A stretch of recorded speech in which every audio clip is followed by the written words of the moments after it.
Hey everyone, this short video is called One-Time Effort, Lifetime Return, The Incredible Power of Writing Fingering and Fast Piano Progress. And it's a simple idea, but hopefully one that's powerful for you guys as much as it's been for me. So I was on a family trip recently, it was a cruise actually, and I thankfully had some of the biggest breakthroughs in my own learning methodologies in probably 4 or 5 years. And one of the most important was in the category of writing fingering and other details as well too. And I would say as much as I have highly valued writing fingering in recent years, I had still been underestimating its value, and this has been a very exciting realization for me, and I'll go briefly into why. So on this channel, I hope to share with you guys strategies, thoughts, mindsets, etc., all from my own creation that hopefully will help you in your piano playing, hopefully other areas of your piano playing as well.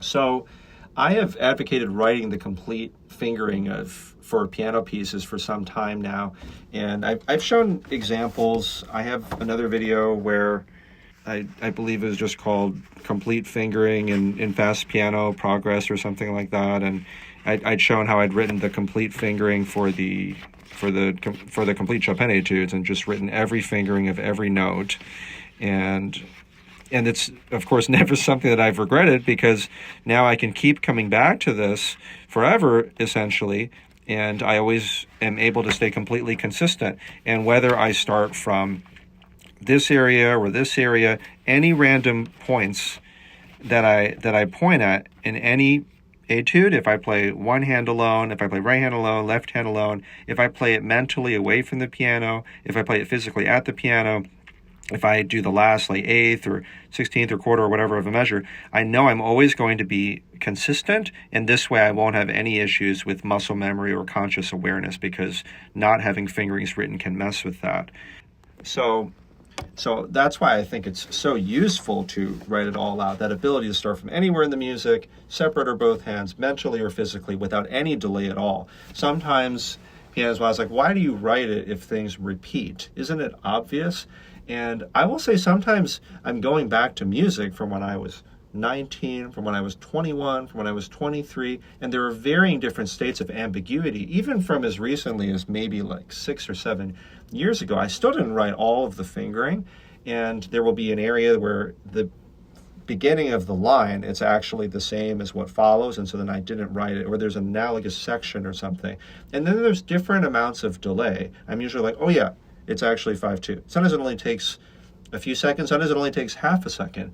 I don't want that half a second delay every single time I come back to this piece. And sometimes if it's been a few years, it may be a much longer delay, and that adds up over time. So in the time I need to decide, like, should I write this fingering or not, I've already written it, and I want to be fast at the act of writing itself and the act and making decisions in writing fingering. So anyway, so that's why I advocate writing the complete fingering for piano pieces. And so while I was on this trip, I was just thinking about that. I mean, the fingering, now that I've accepted the premise that it's helpful to write it, and not only that, but to write 100% of it, which is a pretty unpopular opinion. I'm sure some people, if it's very repetitive, they might not write the fingering for every single chord. I personally do. I just like doing it at this point. I like having that zero delay from whichever random point that I might want to start from. And so I realized a few things, and some of it came suddenly to me, and so obviously some of it's the title of this video. So for me, the fingering has to be written at some point. I mean, technically, of course, you can choose not to, but for me, number one, the fingering has to be written at some point. The fingering only needs to be written one time, and then I have the fingering for the rest of my life. That's what I mean by a lifetime return. And so there's all different other types of tasks in piano playing. If you sort of deconstruct the recipe or the makeup of piano practice, there's things like performance practice, there's things like practicing little sections, metronome practice, mental practice. Like there's all different types of practice that have different lifespans, some of them very long. Some of them, the effect of doing a given thing could last for months. It could even last for longer. Some things you have to do daily. Some things you might even do multiple times a day. But it's interesting about writing fingering and also writing other details too. Like if you were to write out shaping, crescendos, decrescendos, pedalings, and so on. I've given some examples here before, so I've written out these other details indeed, they're always going to be there as long as I don't lose this score. I still like physical scores, if I'm being really honest with you guys.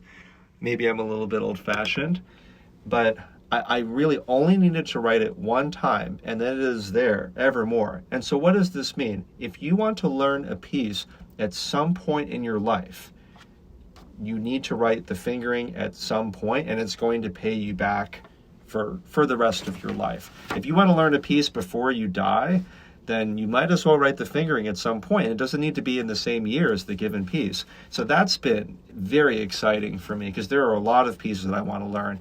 And I don't know if I'm going to get to it in 2025, which is when I'm recording this video. I don't know if I'll get to it by 2028 or 2034. But I could write out the fingering actually for tons of pieces in advance, and that is exactly what I plan to do because that's a pretty uncommon way of thinking. It's already uncommon enough to like writing fingering this much and write 100% of it, and I want to be uncommon amongst those uncommon people and write out even more fingering, even further in advance. Because there are some implications for this. Since the fingering has to be written at some point, and then it has that lifetime return from having been written once, I'm curious about what is the best way to go about writing it. And in fact, if you write it very quickly and you're focused and it's joyful, I mean, that's probably the most efficient way that you could write it. If you're having a good time, you're more likely to focus for longer. I mean, I guess you could still be hyper-focused and not enjoy it, but I prefer enjoying it. I think I'm even more efficient if I do that. If I'm fast at the physical act of writing, if I'm fast at making decisions about fingering and so on, then it just becomes a matter also of if I am task switching too much, if there's other distractions. And so I really advocate, as one of the further implications of this, since I accept the premise of the other things I talked about before, I prefer writing a lot of fingering at once rather than writing fingering, then practicing, then writing more fingering, then practicing, because I'm constantly like switching back and forth. I'm like every part of an assembly line. I'm like cranking this thing, flipping this lever and so on, as opposed to just doing the same task over and over and over and over again. And sometimes you can hyper-focus and get into a flow state if you go about it the right way. So I do like writing off, and it could be for an entire piece. It could be for an entire set of pieces, depending on how motivated I am and how inspiring that is in the moment. But if I'm in the mood for writing fingering and I write a whole lot of it and I do it quickly, there is no better, faster way that I could accomplish that task. And then it pays me back forever.